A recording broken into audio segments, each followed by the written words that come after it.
클레오파트라의 코는 정말로 컸나요? 4.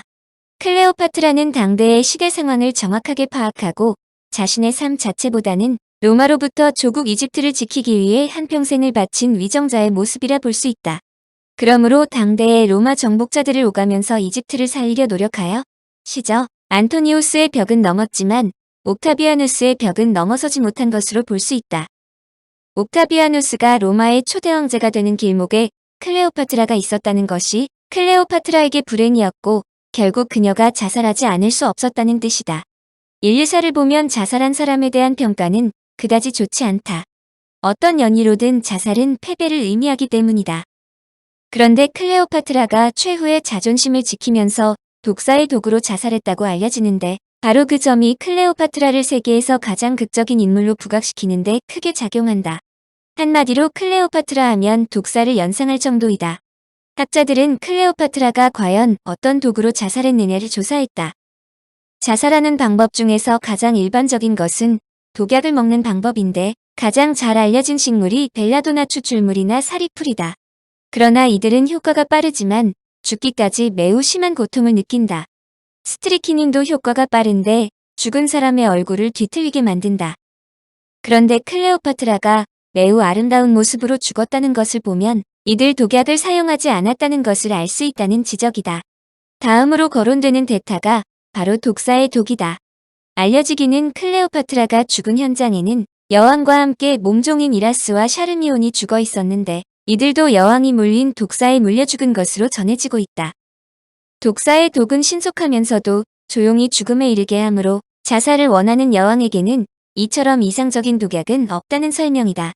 학자들은 좀 더 나아가 클레오파트라가 아마도 성질이 고약하면서 신경 독액을 내뿜는 레반트산 코브라를 사용했다고 생각한다. 오늘날도 이집트에서 피리로 뱀을 일으켜 관광객들에게 보여주는 독사가 레반트산 코브라이다. 그러나 현대과학은 여러 정황으로 볼 때 클레오파트라가 독사의 도구로 자살했다는 것에 큰 점수를 주지 않는다. 알려지기는 클레오파트라와 2명의 몸종들 모두 여왕이 물린 독사에 물려 죽은 것으로 전해지고 있지만 현장에서 독사를 발견하지 못했다고 알려진다. 독사는 처음 한 사람에게 치명상을 입힐 수 있지만 이어서 다른 사람에게도 치명상을 입히는 것은 어렵다는 점이다. 코브라의 독이 저하되어 2차, 3차 사람에게 치명상을 입히는 것이 불가능하다는 뜻이다. 그러므로 몸종 2명이 함께 죽으려면 최소한 독사가 3마리 있어야 한다는 뜻인데 여러 가지 정황상 독사 3마리를 사용했다는 것은 불가능하다는 것이다. 사실 이 문제는 지금도 논란의 대상이다. 당시 여왕의 시신을 부검했던 의원이 여왕의 팔꿈치 부근에서 2개의 선명한 상처를 발견했다고 증언한 것을 볼 때 독사 사망설은 상당한 지지를 받았다. 그러나 몸종도 독사로 함께 죽었다는 것이 이해되지 않으므로 독사의 죽음이 아닐 가능성이 높다는 뜻이다. 그러므로 근래의 과학은 클레오파트라가 독사에 물려 죽지 않았을 것으로 설명한다.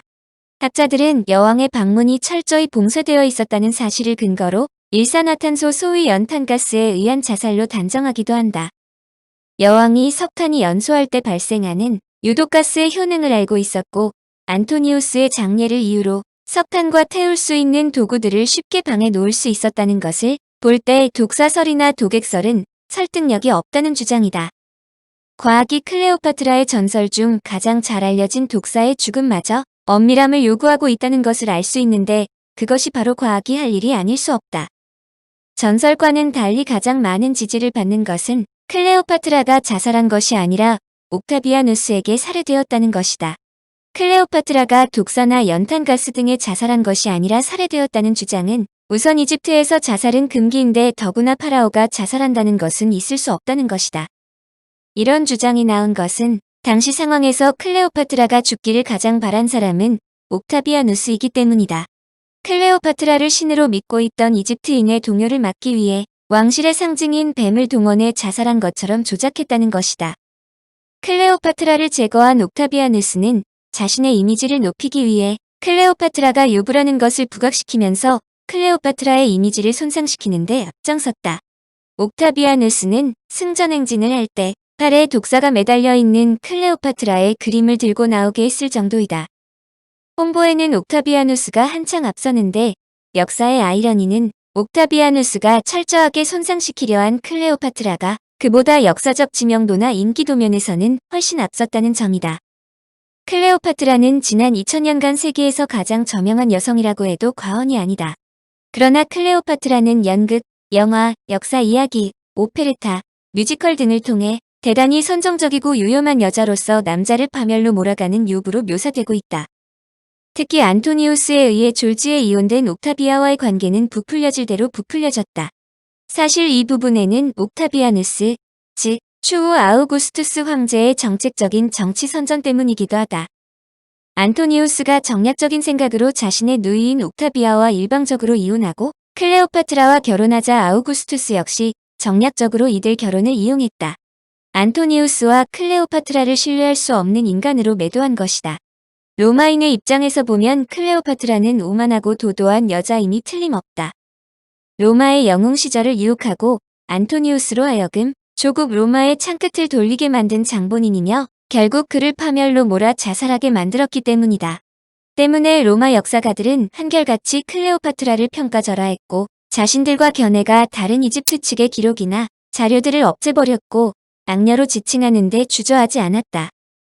그러나 현대 역사는 이집트 상황을 철저히 분석하여 보다 객관적으로 클레오파트라를 설명하는 데 주저하지 않고 있다.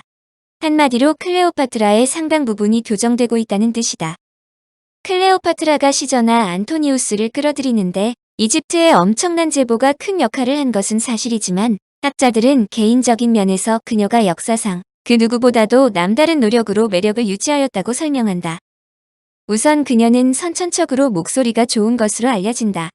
역사학자 플루타르크가 클레오파트라의 목소리는 현이 많은 악기와 같다고 적었을 정도다. 클레오파트라의 매력은 그녀가 자신의 선천적인 미모만 자랑한 것은 아니라는 점이다. 클레오파트라는 자신의 미모를 가꾸는데도 게을리하지 않았다. 소위 당시의 최고 미용 기술을 총동원했는데 주름살을 방지하기 위해 당나귀의 저주로 목욕했다는 기록도 있다. 뺨과 입술을 붉은 황토로 칠했으며 손톱에도 색을 입혔다고 한다. 손바닥과 발바닥에는 헤너라는 식물즙을 발랐다고 전하는데 그녀의 미용에 대한 비법이 책으로 전해질 정도이다. 또 머리 모양은 그리스 스타일의 곱슬머리를 했으며 아몬드 모양의 눈매를 유지하기 위해 납에서 추출한 먹으로 눈 주위를 칠했다고 알려진다. 이것은 근래의 클레오파트라 시대의 화장품을 분석하여 밝혀졌는데 놀랍게도 당대에 사용한 화장품이 나노 화장품이라고 한다. 고대 이집트인들은 애인들을 능숙하게 다루는 재주를 갖고 있다고 알려지지만 클레오파트라처럼 이런 능력을 제대로 발휘한 사람은 없었다는 평가도 있다. 그녀는 향수 사용법도 완벽하게 터득하고 있었으며 피임약과 임신 중절약을 만들고 사용하는 방법을 알고 있었다고 알려진다.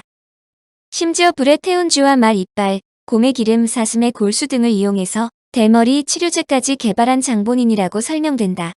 여기에 7에서 8개국의 언어를 구사할 수 있다 하니 로마 여인보다도 한층 더 매력을 느꼈을 것이 분명하다는 뜻이다. 학자들이 가장 궁금하게 생각하는 것은 클레오파트라의 아름다움이 과연 어느 정도였을까 하는 점이다.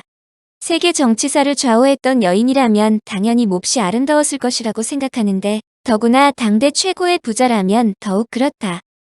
그녀가 사망한 지 1300여 년이나 지난 일이지만 보카치오는 아름다움이야말로 클레오파트라의 가장 탁월한 특징이라고 말했다. 이것은 클레오파트라가 사망한 이후에도 계속 클레오파트라가 천하의 미인이었다고 알려졌다는 것을 의미한다. 미모라는 것이 워낙 주관적인 취향에 따라 다르므로 객관적인 평가 기준을 적용하기 어려운 것은 사실이다. 그런데 근래에 발견된 많은 자료에 의하면 생전에 클레오파트라가 반드시 절세의 미녀라는 평판을 들었던 것 같지는 않다는 의견도 있다. 깐깐한 역사학자 플루타르크는 클레오파트라가 절대적인 미인은 아니라고 다음과 같이 적었다. 미모의 고혹적인 여왕이기는 해도 깜짝 놀랄 정도거나 유례가 없는 미인은 아니었다. 물론 좀 더 가깝게 접촉하다 보면 그녀의 매력에 빠지지 않을 남자는 없었을 것이다. 매력적인 화술과 행동 하나하나에서 드러나는 섬세한 예의범절이 된 그녀의 자태는 항상 깊은 인상을 주었다. 플루타크는 여왕의 미모가 그녀의 매력을 반감시키지 않았다고 표현했는데 이 말은 실제로 클레오파트라가 천하의 미인이 아니라는 해석과 다름없다. 학자들의 엄밀한 고증에 의하면 그녀는 어느 시대의 기준으로 보아도 천하의 미인이 아니었다고 설명한다. 그럼에도 불구하고 그녀를 사상 최고의 미녀로 인식하는 것은 우선 그녀가 당대 최고의 부자인데다 클레오파트라의 지성과 재치 등이 그녀를 역사상 가장 특별한 존재로 두드러져 보이게 했다는 것이다. 클레오파트라를 미인으로 부르지 않는다면 누구를 미인으로 부르냐는 뜻과 다름없다. 근래 클레오파트라가 절세의 미인이 아니라는 결정적인 증거가 제시되기도 했다. 동전이나 화폐는 그 시대 지배자의 얼굴 특징을 가장 잘 보여주므로 역사학자들은 동전에 큰 의미를 부여하고 있다. 그런데 2007년 2월 영국 뉴캐슬 대학의 린제이 앨러슨 존스 박사는 2000년 전 로마 시대 은화 동전을 연구한 결과 클레오파트라는 좁은 이마에 뾰족한 턱, 얇은 입술, 날카로운 코로 미인형과 거리가 있는 모습이었다고 발표했다. 클레오파트라와 세기적인 사랑을 나누었던 안토니우스 역시 소문처럼 미남은 아니었는데 그는 툭 튀어나온 눈에 비뚤어진 코, 굵은 목의 소유자였다는 설명이다. 클레오파트라를 거론할 때마다 코에 대한 이야기가 나오는데 여왕의 코가 유난히 높았다는 것은 사실로 인식한다. 기원전 32년 안토니우스가 클레오파트라를 위해 만든 동전에 새겨진 초상화 부조에 의하면 클레오파트라는 메브리코이다. 메브리코라면 일반 사람보다 코가 큰 것은 사실이므로 은화로 보아도 클레오파트라의 코가 매우 컸음을 알 수 있다. 더구나 클레오파트라의 코가 1인치만 낮았다면 세계사가 달라졌을지 모른다는 것도 충분히 설명 가능하다. 클레오파트라처럼 강한 개성의 소유자가 남다른 콧대를 갖고 있다는 것을 의심하는 사람은 없을 것이다. 당대 세계 최고의 부자인 클레오파트라가 자신의 개성을 죽이면서 살았을 이유가 없었다는 뜻이다. 시저 안토니우스와 자부심을 갖고 맞짱 뜬 강골이 미인이 아니라면 누가 미인이겠느냐는 질문과 다름없다. 한치도 앞을 볼 수 없는 비정한 세계의 역사 속에서 당당히 자신의 자리를 차지했던 특출하고 매력적인 여성의 코가 높다고 한 것은 결코 허언이 아니라는 뜻이다. 청취자에게 원하는 것은 1. 구독 2. 좋아요